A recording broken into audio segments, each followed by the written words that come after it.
Please welcome the owner of Hero Plumbing, Rashawn Spivey.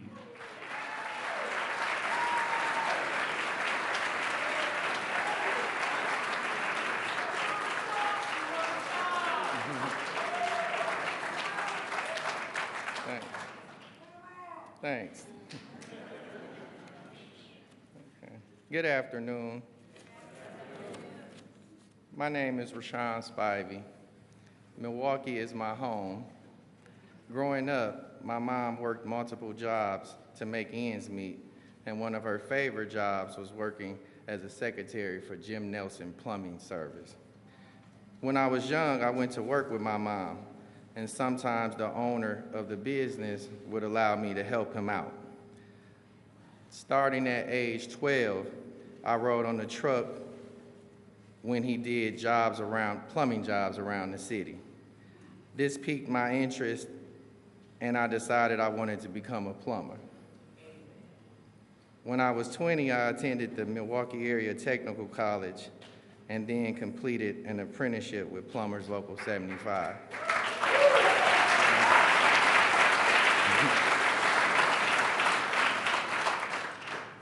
After years of hard work, I achieved my dream of becoming a master plumber, and I opened my own business, Hero Plumbing.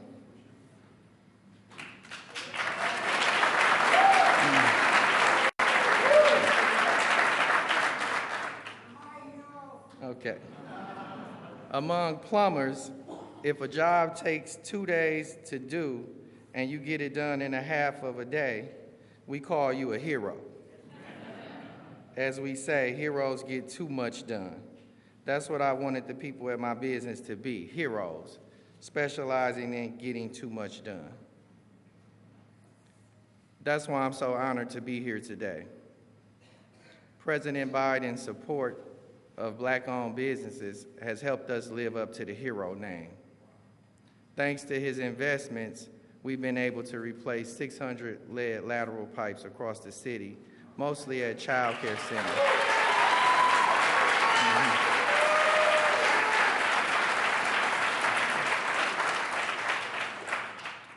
Not only has our business grown, but we're helping to save our community. As the saying goes, the plumber protects the health of the nation. Earlier today, President Biden stopped by Hero Plumbing, which is right next door to the plumbing business I worked at as a kid. I never imagined my dream of becoming a plumber would have led me to meet the president or the United States president. This is what President Biden's administration is all about. Helping us all become part of an economy that works for everyone so that dreams can be achieved with dignity.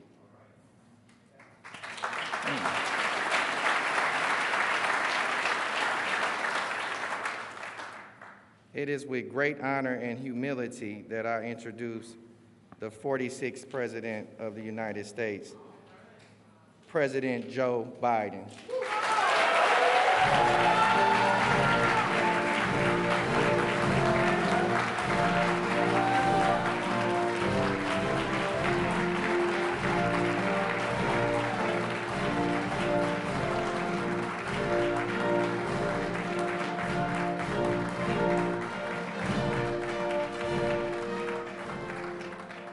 Hello, Milwaukee. It's great to be back. You know, press has heard me say this, the ones that follow me, that My dad had an expression, if you have a seat, take one. If you don't, I understand, come up with me. Sit on the stage with me. My dad used to have an expression. He said, Joey, a job, I mean this sincerely, is about a lot more than a paycheck. It's about your dignity. It's about respect. It's about being able to look your kid in the eye and say, honey, it's going to be okay. That's what we're all about. That's what we all want to do. And Rashawn, thank you for that introduction, and thank you for doing what my dad always worried about, whether we'd be able to have those jobs with a little bit of dignity. And I want to thank my colleague, Governor Evers. Where you go? One of the best governors in the country. And she's sitting next to Congress. He's sitting next to Congresswoman Moore. Stand up, Congresswoman.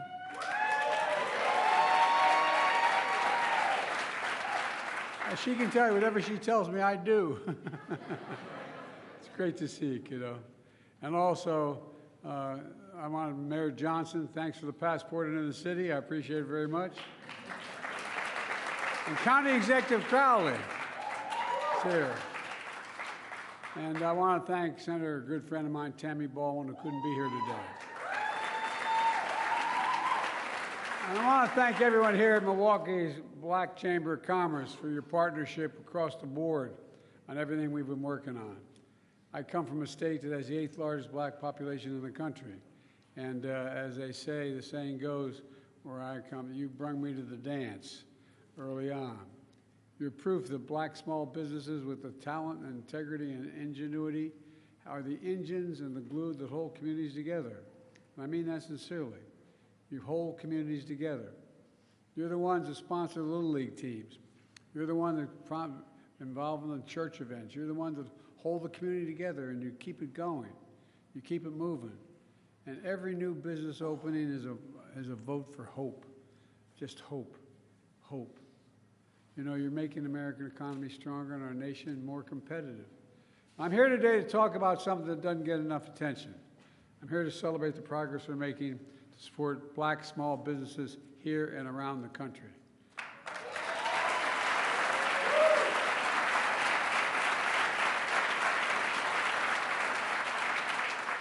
When black small businesses grow, everything benefits. The community benefits. Everyone benefits. Not a joke. And it gives hope and prospects for people.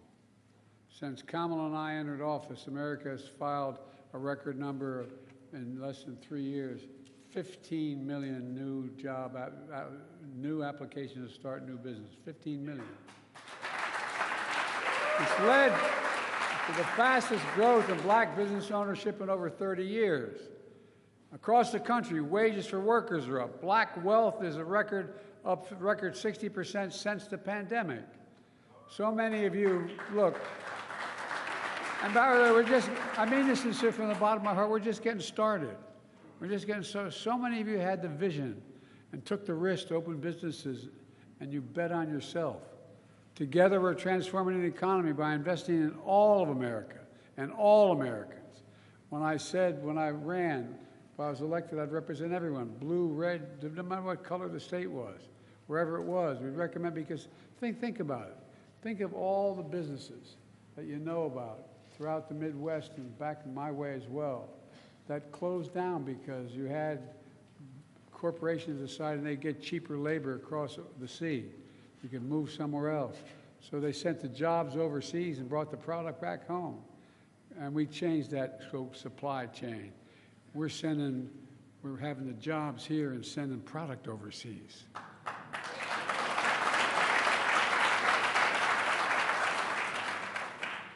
And from the time I got involved in public life, I've only been around a few years. Oh, bless me, Father. Anyway, we're doing it by building an economy from the middle out and the bottom up, not the top down. Not a whole lot trickled down on my dad's kitchen table when the top down economy. But when when you increase the middle class, the poor have a shot and the wealthy still do very well. The middle class does well, and we all do well. That's what we call Bidenomics.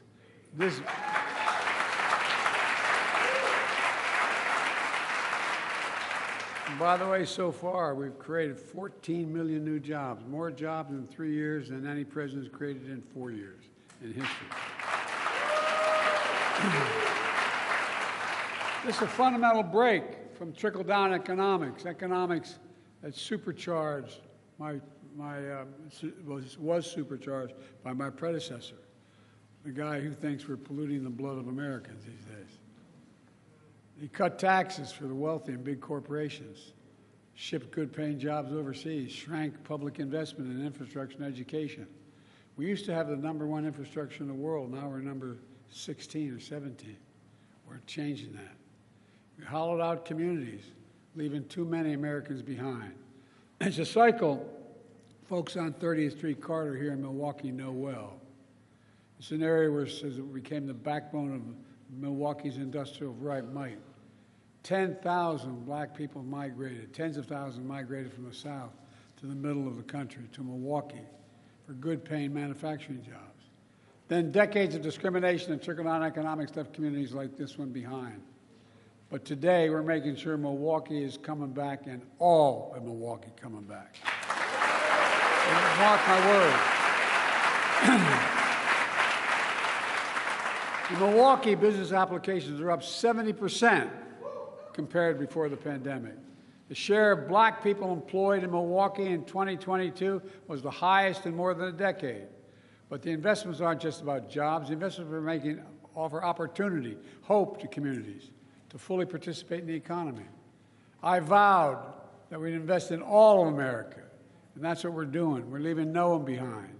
No one need be left behind. Let me give you a clear example.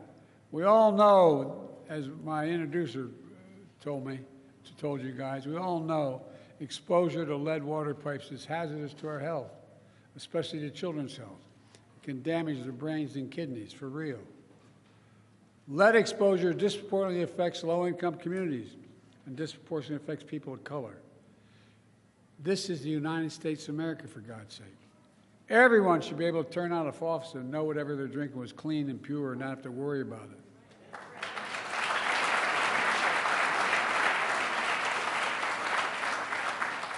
Through the historic bipartisan infrastructure law, my administration is investing $15 billion to replace every lead pipe in every community in this country. And our goal is to do that. I want to thank Kamala. I want to thank Kamala for leading this effort. But you know, your United States Senator Ron Johnson voted against this law. Well, I tell you what, with your help, the great governor and congresswoman in the state, they already received $130 million to do this work so far.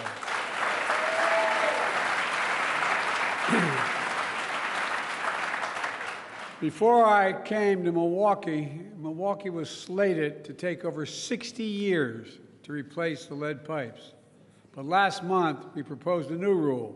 It's going to require the water systems in Milwaukee to be fully replaced with every one of them within 10 years.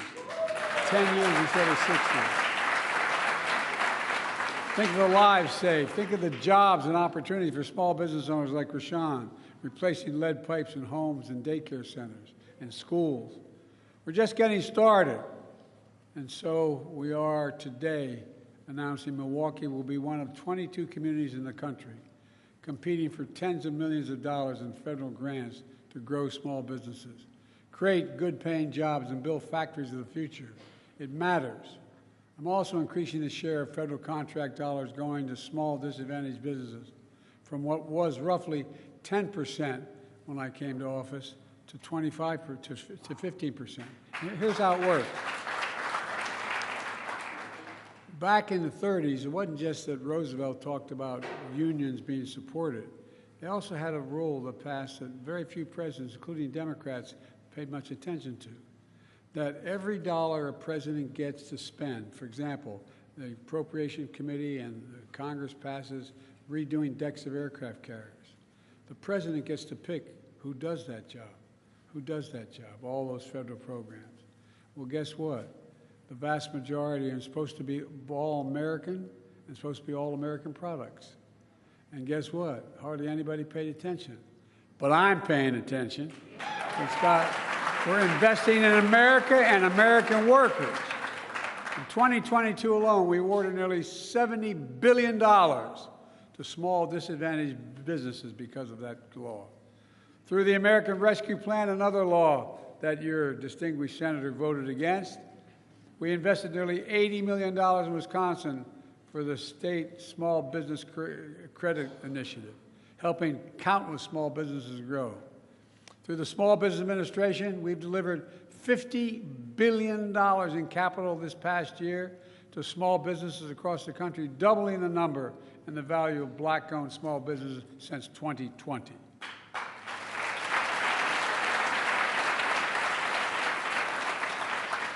I know that's a lot, and I'm talking to the Black Chamber of Commerce for thanking them for helping small business owners learn how to benefit from these transformative investments.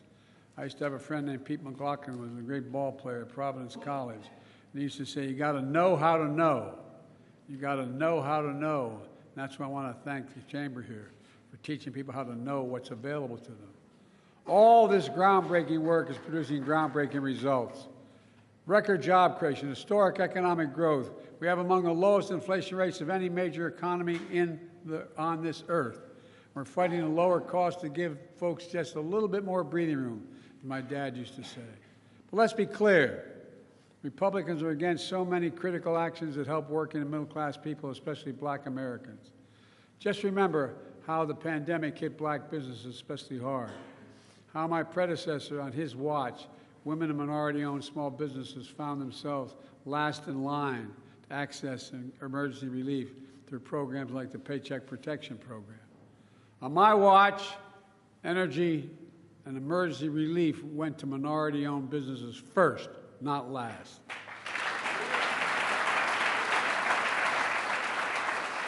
We also, when I came to office, we cut black child poverty in half because of the child tax credit. As I tried to extend it, every single Republican in Congress voted against continuing the program. But I'm not giving up till we get it back. And by the way, all the data shows it saves the economy money. The spending on child poverty saves money in health care, education, a whole range of things. This is not down the drain. It generates growth. We drafted and I signed a law that will lower prescription drug costs significantly for all Americans. You know, I was at a town meeting in Northern Virginia, and I was holding a meeting. This is 2 years ago. I've been fighting Big Pharma for a long time.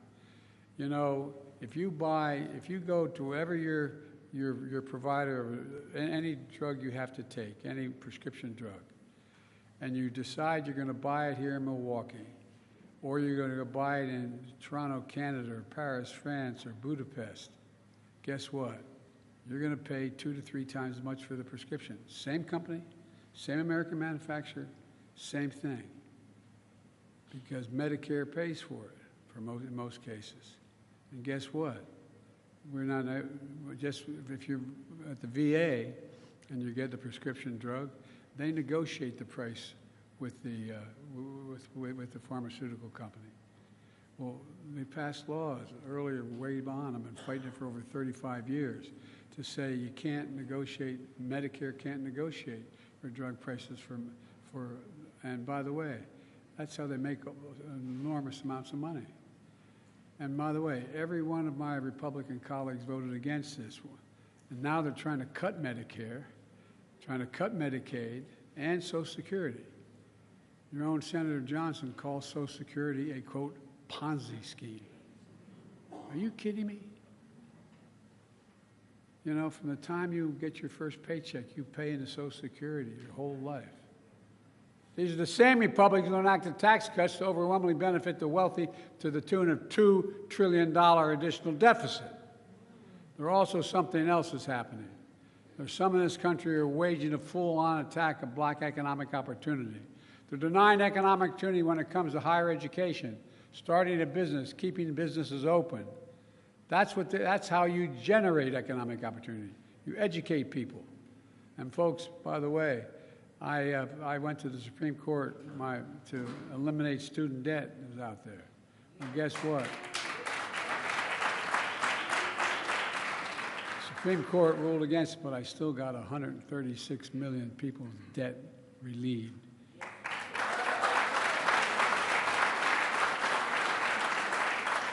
Because guess what? The interest they're paying on that debt is something that prevents them from buying a home, starting a business, all those things. You know, that's on top of erasing black history and banning books, or erasing black history and banning books.